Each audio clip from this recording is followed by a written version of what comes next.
Состоялось очередное заседание Верховного суда под председательством Майи Гвицини по делу о тройном убийстве на набережной Махаджиров, которое произошло в Сухуми в ноябре 2019 года.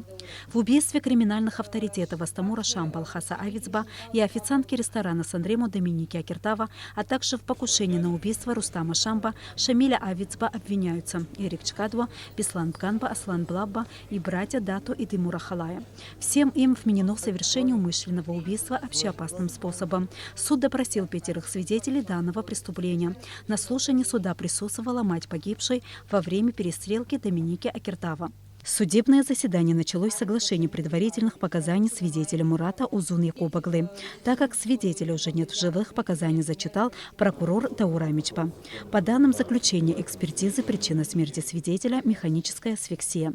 До смерти Мурат Узун Якубаглы давал предварительные показания, где рассказал, что приобрел машину марки BMW с госномерами А122 и РН АБХ в неисправном состоянии. Проживая в поселке Дранда более 3 лет, я приобрел автомашину марки BMW Е34, цвет серый металлик у Куртава Тимура, проживающего в городе Сухум. Автомашина была приобретена совместно с госномерами А122 РН серии АБХ.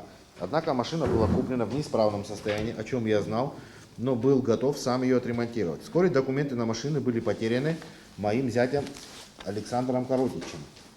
На протяжении более 3 месяцев я занимался ремонтом автомашины, однако на ход так я ее и не поставил.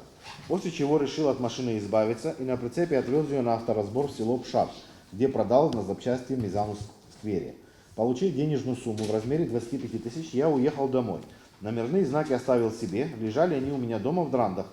Примерно 3 месяца, находясь у матери дома в селе Дранда, разговаривая со своим соседом Шинкау Асланом Абдуловичем, выяснил, что последнему необходимы номерные знаки. Ссылаясь на то, что на дорогах много видеокамер и приходят штрафы, он попросил ему дать ему ненужные номера. Я вспомнил про номера серии А122РН, серии АБХ, закрепленные за автомашиной BMW Е34, проданной на авторазбор в сквере Мизану, и отдал их Шинкау. После этого Шинкау я не видел. В тот день он был на машине своей сестры марки Honda, госномерные знаки 911. Со слов Шинкау знал, что его машина марки Lexus GS на тот момент была на ремонте. Вопрос: где живет Шинкау? Со слов Шинкау знаю, что он проживает в районе турбазы. Конкретно где указать не могу. Покупал ли он какие-нибудь запчасти у вас? Нет, общения близкого у нас не было. Свидетель Мурат Узун Якубаглы давал показания несколько раз, каждый раз вспоминая детали разговора с Асланом Шинкау. По существу уголовного дела могу показать следующее. Подтверждаю свои показания 23 ноября и 27 ноября, однако хочу добавить следующее. Также хочу уточнить, что примерно в 2008 году, возможно и ранее, я попадал в ДТП, в результате чего у меня осталась гематома в голове. Не долечившись, я покинул медучреждение, так как в тот период не имел финансовой возможности. Поэтому о некоторых фактах и разговорах я вспоминаю через некоторое время. В связи с этим хочу добавить следующее. 22 ноября 2019 года с утра, как обычно, находился на работе. Примерно к 7 вечера вернулся домой. Находясь дома, в 19 часов 11 минут я встретился с Шинкау Асланом по его просьбе. Выйдя к нему на улицу, мы разговаривали, как говорил я ранее, о житейских проблемах. Буквально 2-3 минуты. Уходя, он вспомнил про номера А122РН серии АБХ, которые ему ранее передавал. Аслан указал мне сказать, если поинтересуется за номера, то сказать, что он их потерял. Так как номера на меня не зарегистрированы, то я удивился, что кто-то может меня спросить за номера А122РН. Но я у него не уточнил, кто и почему должен меня за них спросить. Также я не спросил, где он потерял номера. После чего Аслан сразу уехал и сказал: «Держись, брат, все будет нормально». Далее на заседание был приглашен свидетель Мизан-сквере, который работает автомехаником в Кулрыбском районе. На вопрос прокурора, знаком ли с кем-нибудь из подозреваемых, он ответил, что нет. Мизан-сквере в собственном доме занимается разбором автомобилей марки BMW. Свидетель признает, что был знаком с Муратом Узун Якубаглы и купил у него машину марки BMW без двигателя для разбора на автозапчасти. У меня авторазбор, занимаюсь машиной. Давно? С 2017 года. Скажите, пожалуйста, как происходит процедура покупки, приема автомобиля? Скупаю битые машины, могу в России купить, по сети, здесь, в Абхазии. Продаем по запчастям, по деталям. Каким-то образом вы ведете какую-то отчетность? Ну, тетрадь веду, да. Тетрадь ведете. Скажите, пожалуйста, знакомы ли вы с Узунаглы Якубом Мурадом Энверовичем? Да, Были знакомы? да. Расскажите, пожалуйста, приобретали ли вы у него когда-нибудь какие-либо автомашины? Если да, расскажите поподробнее, что за машину, за какую сумму и при каких обстоятельствах, с кем он привозил ее, на чем привозил. Покупал BMW 5 серии. Сумму не помню, код машины тоже не помню. Он с кем он был, когда продавал, не помните? Он один приезжал, либо кто-то с его Он сопровождал? один был, я был с другом. Автомобиль, цвет, кузов, что-нибудь помните? Марка кузова, 5 модели, 5 серии Е34 серого цвета. серого цвета. Да. Ну, примерную сумму можете вспомнить, сколько Ну, в было? районе 1340 примерно так. Были ли государственные номерные знаки на Нет, автомобиле, я либо брал без документы на госномера. автомобиле? Не было. А в случае, когда вы покупаете автомобиль с госномерными знаками, каким-то образом их там оставляете там, где есть, снимаете, что-то делаете с ним? Ко мне приезжает начальник ГАИ, забирает обычно госномера, что остается.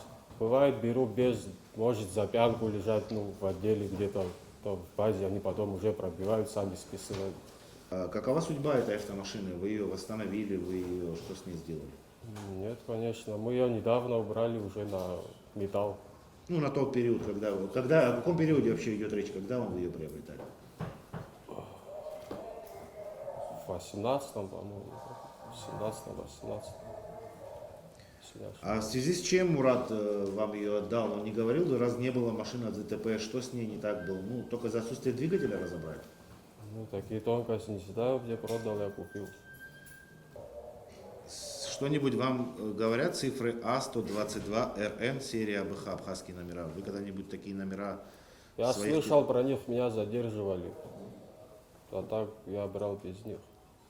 У вас этих номеров никогда не было? Никогда не было, не видел.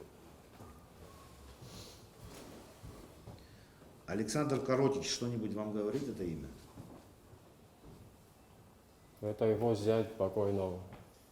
А когда продавали автомашину, он был с ним, не помню? Нет, он не был. А вообще когда-нибудь приезжал с ним к вам? Ну, пару раз приезжал, было, да. А с какой целью? По Покупал запчастям. запчасти или что? Да. Адвокаты подсудимых задали свидетелю уточняющие вопросы. Мурат, сколько всего машин вам продал? Мурат? 2 как-то. 2? Да. Как-то в своих допросах вы говорите о третьей машине, какой-то кузов 39 и... Было тоже, да. Просто много машин покупал. Да, 3 машины, да. Зеленого цвета брал, да, 30 цвет. Государственные номера? Да. 991 что-то. Или 911. 911. Сам Мурат гонял, да? Да. Вы купили эту машину? Да. 911 помните серию? Серию не помню, нет. Цифры А помню. куда эти номера были? Эти номера либо дома, либо мы их тоже сдали. Да, посмотреть. Могут дома лежать.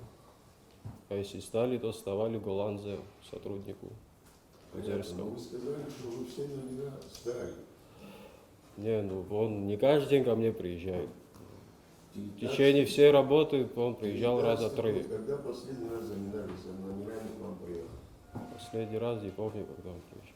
Ну, может, как-то завалялись дома, остались. Я вот говорю точно. Либо, если не отдал, дома лежат. Поэтому...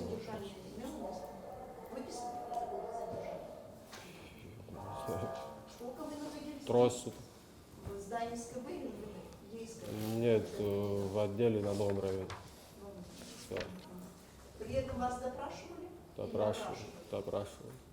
Сколько раз после того, как вы были задержаны, сколько раз вас допрашивали? Именно в ту ночь раза 3-4 все. Фактически мы имеем ваш один допрос, поэтому возникают эти вопросы. Дальше. Скажите, пожалуйста,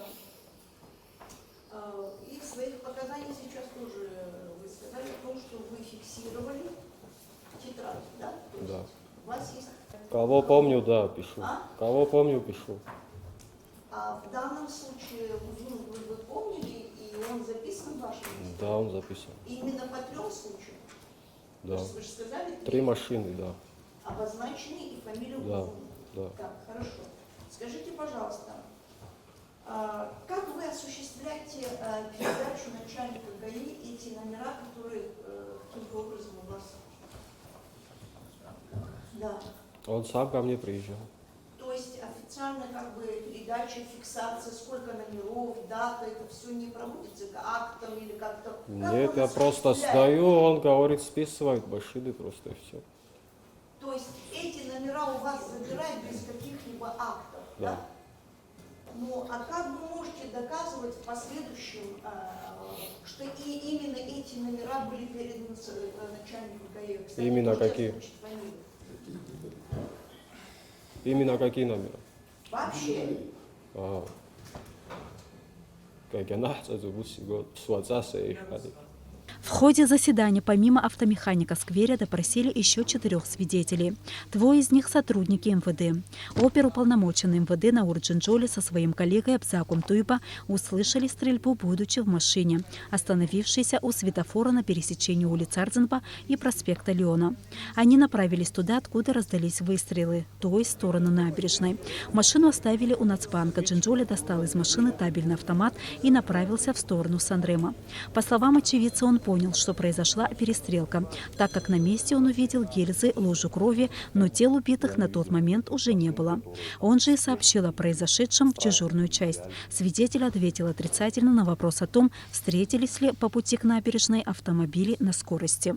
Скажите, пожалуйста, вот с Суэса до Национального банка, пока вы ехали, навстречу к вам видели какие-нибудь автомобили, которые ехали с явным превышением скоростного режима, допустимого в городе? Нет, я не видел. С Национального банка до ресторана Сан-Ремо, пока вы шли, вы видели навстречу какие-либо машины, которые, ну, может быть, люди в страхе уезжали, может быть, какие-то машины следовали, выезжали оттуда? И почему Абзак не проехал на своей автомашине до конца? Что-то препятствовало этому? Нет, ему ничего не препятствовало. Обеспечивали ли вы отсутствие доступа посторонних лиц к территории места Ну, происшествия? скажем так, там было очень большое количество людей. Единственное, что я попросил граждан немного сдвинуться назад, чтобы не затоптать гильзы, чтобы оперативно-следственная группа могла приехать и, соответственно, уже на месте происшествия работать. О каком табельном оружии вы вели речь вот в своем допросе сейчас? Где оно находилось? Он находился в багажнике автомашины моего коллеги Туйба. Это табельный автомат системы Калашникова. В 15:10, в 15:15 ориентировочно уже было сообщено. Скажите, пожалуйста, вот вы когда забрали оружие и вы пешком пошли или Я пошел пешком. Да. пешком? Вы не слышали крики вашего коллеги о том, что там вернись, там или что-нибудь? Нет. Что-нибудь Абзак не кричал? Нет, я покинул машину, забрал табельное оружие и как бы быстро направился в сторону набережной. Скажите, пожалуйста, а вы после встретились с Туйба Абзагом? Он тоже туда подошел? Он подошел туда, и я с ним там уже увидел. Ну, минут, наверное, 10-12. Скажите, пожалуйста, вот вы говорите 3 минуты, 5 минут, да, стрельба была. А вы все это время ехали или как? Мы это время ехали, да. Ну, потому что перед нами же машина, там же не свободная. Более трасса. вы никаких машин не видели, которые вам навстречу ехали? Нет, ну, как бы я не обращал внимания, то есть мы поехали, остановились, я вышел и пошел. А вам известны действия Туйба Абзага после того, как вы с ним, ну вот, разошлись, да? Вы вышли с машины? Нет, я же говорю, еще раз повторюсь, я взял с собой табельное оружие, покинул машину и направился в сторону берега. А в последующем он вам рассказывал, что какие-то машины ехали в последующем. Вам что-либо известно от Абзага? В последующем он просто пришел, мы находились на месте, дожидались приезда оперативно-следственной группы. Затем допросили другого сотрудника МВД Абзагу Туйба, который находился в одной машине с Науром Джинджоля. Как он сообщил суду, из обвиняемых знаком с Дату Ахалая по долгу службы. В своих показаниях Туйба рассказал, что в то время, когда они подъезжали к Нацбанку, в сторону Сухумской школы номер 2 выехали две машины Toyota Mark II и Toyota Crown. По словам очевидца, из Toyota Mark II виднелась дуло автомата. В момент, когда подъезжал уже, выехала белая машина Toyota Crown, не тонированная. Один человек за рулем был. А за ней Mark II. В каком месте вы ее видели визуально? Прям после Нацбанка Нацбанк проехал в сторону второй школы. Прям перед шахматным клубом. А вы где находились в этот момент? В том же месте, с краю, на своей полосе. То есть вам навстречу эта машина? Навстречу, да, по своей Цвет полосе. машины помните? Белый. Mark II был тонированный. И что я заметил, слева, сзади засовывали автомат, дуло автомата я заметил. И сразу же развернулся, Но при этом же говоря Науру, они, скорее всего, кто производил выстрел. И в тот момент развернулся, но сразу же развернуться не смог. Вы где разворачивались? Где шахматный Прям клуб? перед шахматом, да, получается. Но сразу развернуться не смог, и Науру выбежал. Побежал туда, но я все равно ему говорил громко, но не туда, а сюда надо ехать. Не услышав меня, он ушел туда. Примерно, я точно не уверен, Краун куда свернул, но Mark II прямо поехал. Прямо докуда вы его могли видеть? Да, где вторая школа, а потом уже след простыл. Кто из вас впервые прибыл на место происшествия? Да. Вы? Он. Он? Когда вы туда прибыли, что вы увидели? Что вы видел, поняли, что там произошло? Что была перестрелка, и человека грузили раненого, худого телосложения, в машину, повезти в больницу, как я понял. В какую машину грузили, помните? Какой-то джип черного цвета. А вот к моменту вашего прихода вы наблюдали, что одного из пострадавших мужчин увозили, да, раненого? Да, сажали в автомобиль. А Наур прибыл, если туда позже, он видел это, мог ли видеть и других пострадавших, например? Мог бы, да. Почему нет? Если бы находился там. На ваш взгляд, должен был видеть? На мой взгляд, да. Скажите, пожалуйста, а вы в последующем дали ориентировку о необходимости преследования автомашины? Если да, то кому? Дежурный час набрал, я ему передал информацию, что за машина была. Вы передали информацию о машине? Вроде да, что за машина была, ему сказал. Дежурный час сообщили, и все. Вы дежурный час сообщали? Он ему передал информацию, он должен был сообщить, как я думал. Это другое дело. Уверен, что сообщил. Сообщил, он Mark II тоже сказал? Да. Далее суд начал опрашивать свидетелей, которые оказались недалеко от места преступления 22 ноября 2019 года. Нукзар Исява пил кофе на Прихаловке. По словам очевидца, один из стрелявших был в военной форме и черной маске и стрелял прицельно. На чем уехали преступники, он не видел. Стрелял, там слева, справа же паркованные машины, там, полностью забиты. И один прямо посередине стоял, и прицельно все это. Можете описать стрелявшего? В чем он был одет, какого В роста? военной форме, в маске.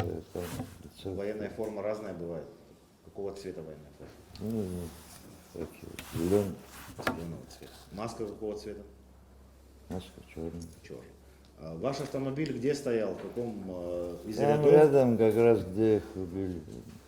Вы видели, на чем передвигались лица, которые стреляли? На чем они ездили? Какую-нибудь машину видели там? Нет. С чего стреляли, вы видели? Чего с автомата стреляли? Автомат тоже разный бывает. С прикладом, без приклада. Как он его держал? Вроде с прикладом. С прикладом. Я Выстрел. не видел, но с пистолета тоже был выстрел. По росту, вы обоих людей видели или одного? Одного лучше видел, потому что второй там за машинами был. Высокий, вот то, что прицельно я говорю, стрелял, тот высокий был. Машина Нукзара Исява, которая стояла недалеко от места преступления, была обстреляна. В нее попало 17 пуль. По словам свидетеля, одного из раненых хотели увезти на его машине. Даже посадили, но автомобиль не завелся. Посадили его. Как он туда попал, вы видели?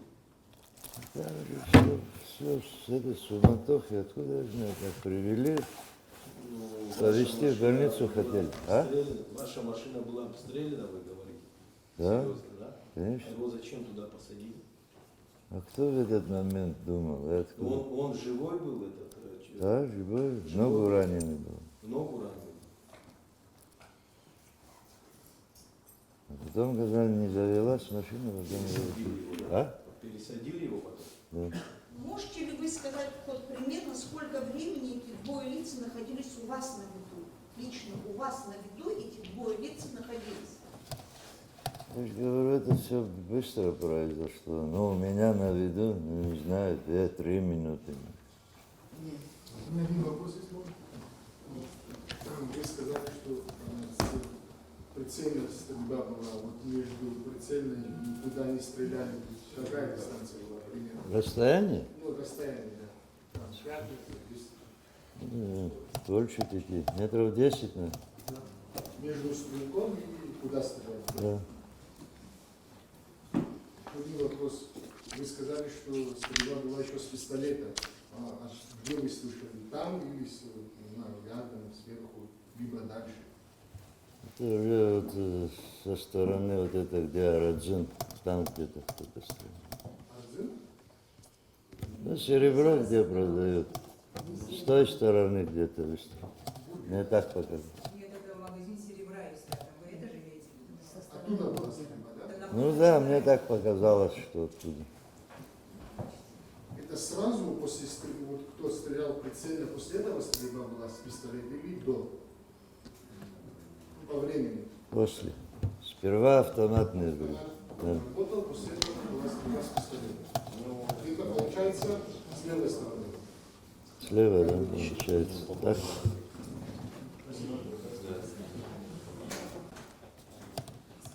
Как обычно. Полностью можете суду пояснить, сколько же всего человек стреляло?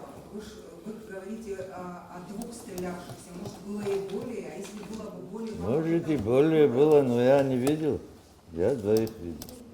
Следующий свидетель – сотрудник ГТК Стамуротрба. Он тоже пил кофе на Брехаловке, увидел двух стрелявших. Пока шла стрельба, он прятался за дерево. В деле, как уже упомянулось не раз, есть свидетель Зухраб Шенкау, который давал депонированные показания и уехал. После допроса свидетелей представитель Генпрокуратуры Даурамчба ходатайствовал об оглашении его показаний, так как им не удалось узнать место жительства Шенкау и вызвать его в суд. В ходе предварительного расследования Шенкау был депонирован, так как у органа расследования имелись основания о том, что он, возможно, покинет территорию Республики Абхазия. В соответствии с 281 статьей государственное обвинение заявляет ходатайство об оглашении его показаний. Отсутствие ссылок на его допрос мешает государственному обвинению в дальнейшем представлять другие доказательства со ссылкой на него. При этом мы хотели бы объяснить о том, что в случае его явки в суд, так как имеется заявление нотариально заверенное, присланное по этим, не лишает... Да, то есть не лишает права его допросить, то есть и потом сверить. Сторона защиты подсудимых выступили против оглашения показаний Шенкау. Адвокат Марина Тани заявила, что в показаниях Шенкау много вопросов и противоречий, на которые он должен ответить лично в зале суда. Есть мать, которая может прийти, дать показания, и мы уже в нее спросим, да, она входит, так что это преждевременно. Кроме этого, я бы хотела обратить ваше внимание, если сегодня заявляется ходатайство именно оглашения депонированных, показания, тогда обращаю ваше внимание и на те процессуальные нарушения, имеющиеся в этих документах, но я бы не хотела бы сейчас об этом говорить. Есть у меня ходатайство в этой части, мы свое выскажем в отношении депонированных документов, но на сегодняшний день, ваша честь, уважаемые коллеги, я считаю, что преждевременно. Судьи посовещались и решили отказать в удовлетворении ходатайства гособвинения и привести Шенкау на следующее заседание, которое состоится 19 октября. Дениза Герге, Раму Камке, Абхазское телевидение.